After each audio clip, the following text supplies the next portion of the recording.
Now, I alluded to the Casey Anthony case earlier, just seconds ago, and most of the country's been following it, probably most of the world. The mother, of course, is Casey, and her daughter was Kaylee, and for some reason, Mom didn't report the fact that her daughter was missing for 30 days, which has outraged the country because no decent mom would do such a thing. Turns out it was the grandparents who reported it, not the mother.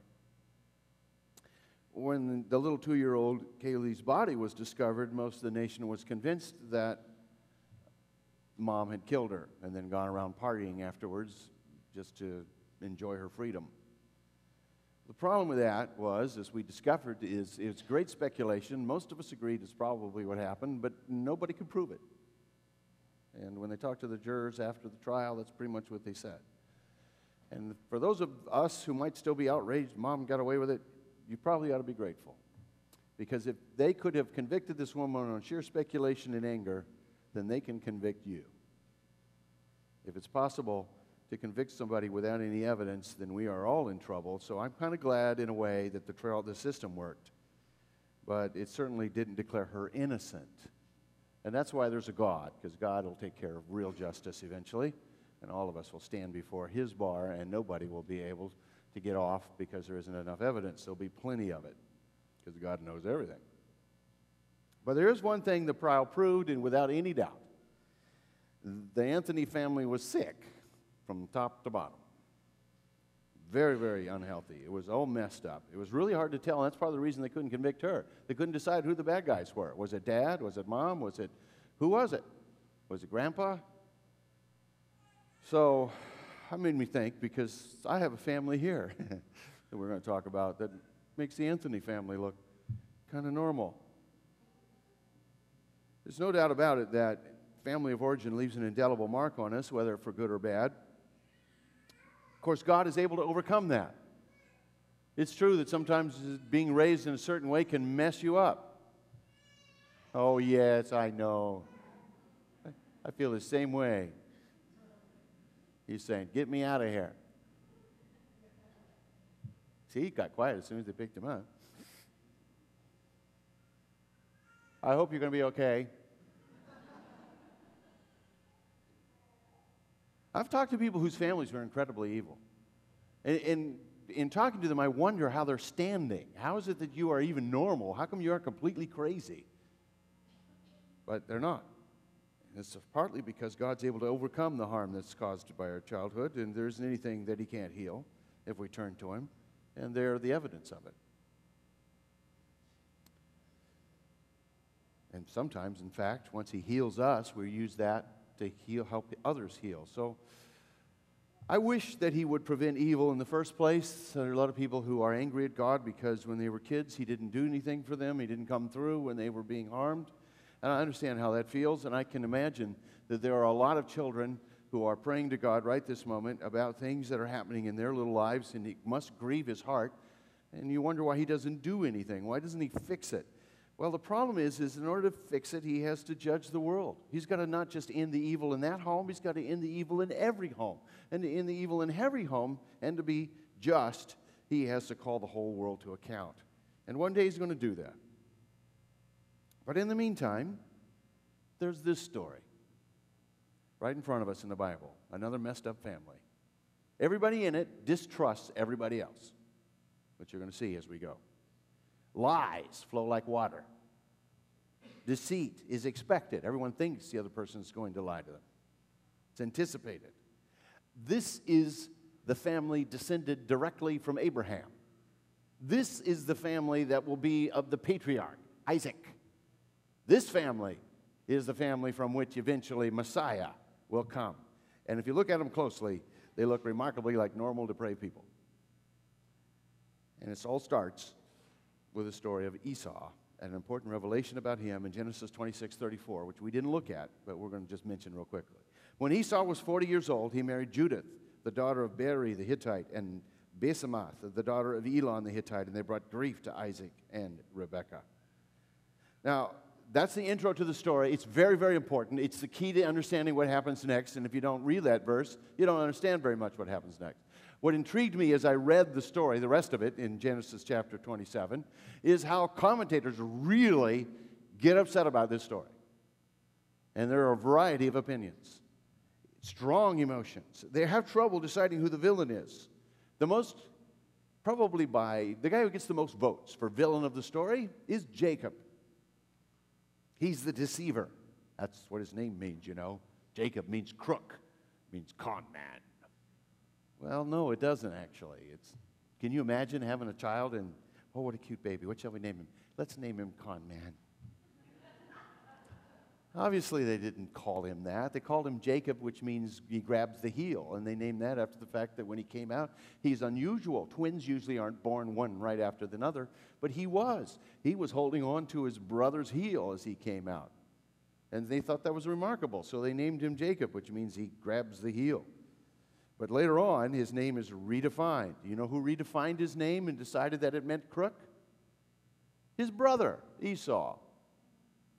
And yet that definition is the one that stick to poor Jacob the rest of his life. Very few people blame Isaac in this story. He's a defenseless old man. Some people blame Rebekah. She's a deceiving, clever, faithless woman. But mostly it's Jacob. He gets the blame. He's the bad guy. And as I read that, I thought, I wonder if there isn't a hint of anti-Semitism here, because Jacob ultimately is the one from whom the Jewish race will come. And besides, the Bible only blames one person. The Bible condemns one person, Esau.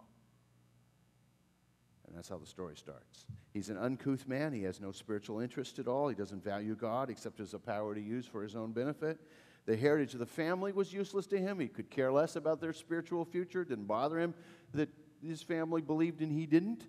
He looked for pleasure. He wanted to test his skills against the world. He wanted to go out and see how tough and competent he was. Life on earth is all that mattered to him. Eternity didn't interest him. God didn't interest him. And he proves it. He marries 2 Hittite women. They both have pagan values. They don't worship the God of Abraham. They really grieve his parents, but they match him perfectly. He knew his dad's story. His dad's story is such that I'm sure Dad told it. He says, now, we sent a servant off to my father's family, and he asked God to show him the right woman, and your mother was the one. I'm sure he told him that story. We were very careful who we picked for me to marry. Esau ignored that. He knew about the creation account. They would have taught him about the creation account. The creation account, by the way, establishes monogamy. Adam and Eve. Not Adam and Eve, Julie, and Susan. Just Adam and Eve. So he knew about that, but he ignored that too. And he also knew about his dad. His dad had a brother, a half-brother named Ishmael, and that was just nothing but trouble for Isaac. He knew about that. He ignored that. He knew who the true and living God was. And he understood that that was a valuable part of his family's heritage, but he ignored that. His marriage was self-willed and rebellious, and he threw everything that the family valued out the window. And there are sometimes people who wonder, now, why did God choose Jacob over Esau? And there you go. God knew who Esau was.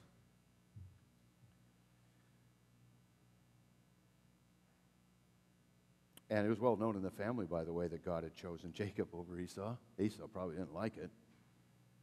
She had told Isaac, certainly the boys knew.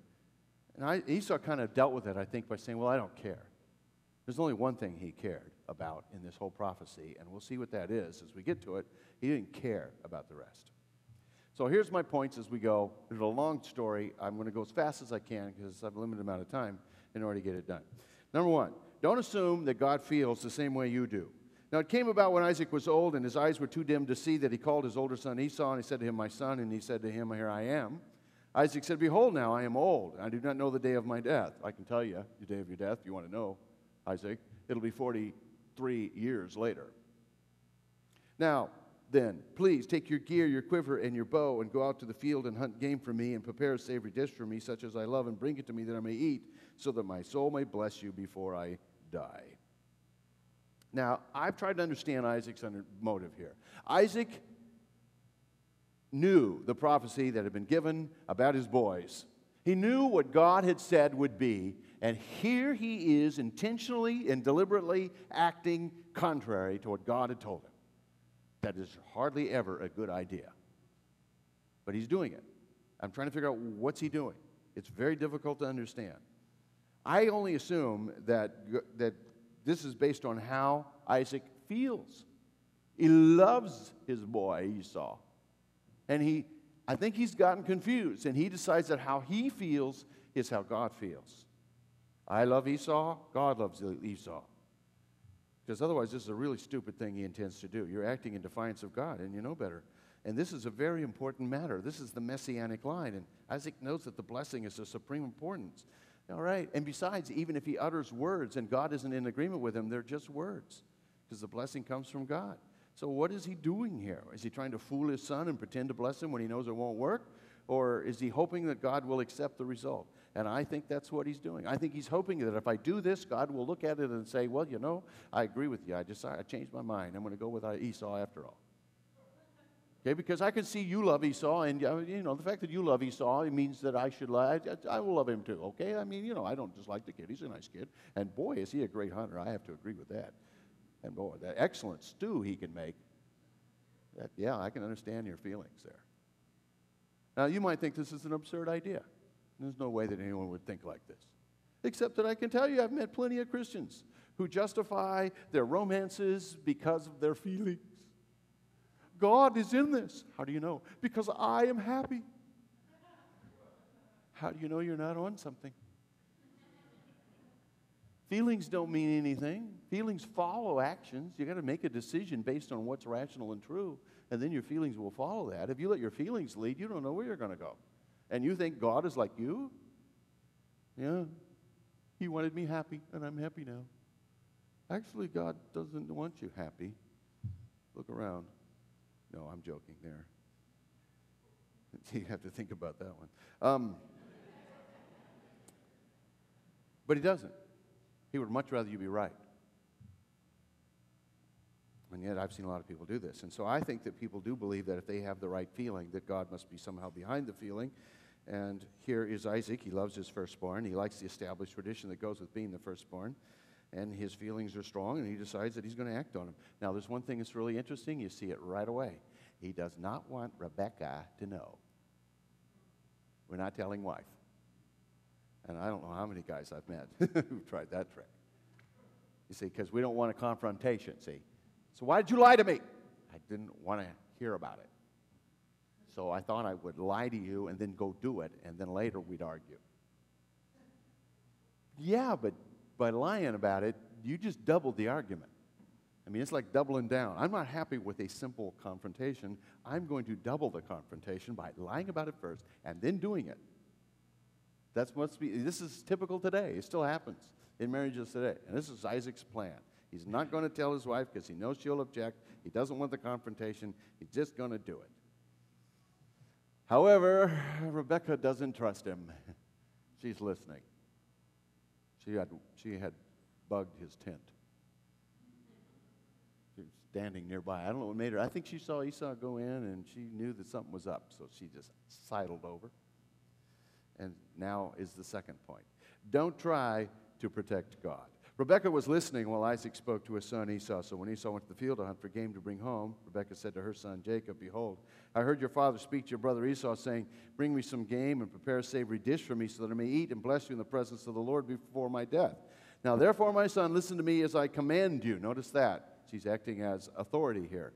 "Go out of the flock, bring me 2 choice young goats from there, that I may prepare them as a savory dish for your father, such as he loves.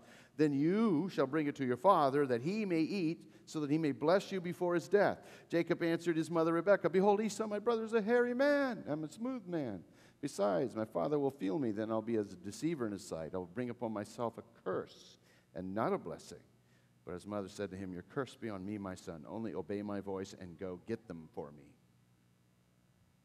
Now, there are a lot of things in life that we're either helpless to prevent or unable to create, unable to conceive. But that hardly keeps us from trying to do it. Usually, as a believer, what we do is we say, "Okay, God, I can't prevent this. I need you to act. Lord, this is about to happen. This isn't good. I ask, would you act?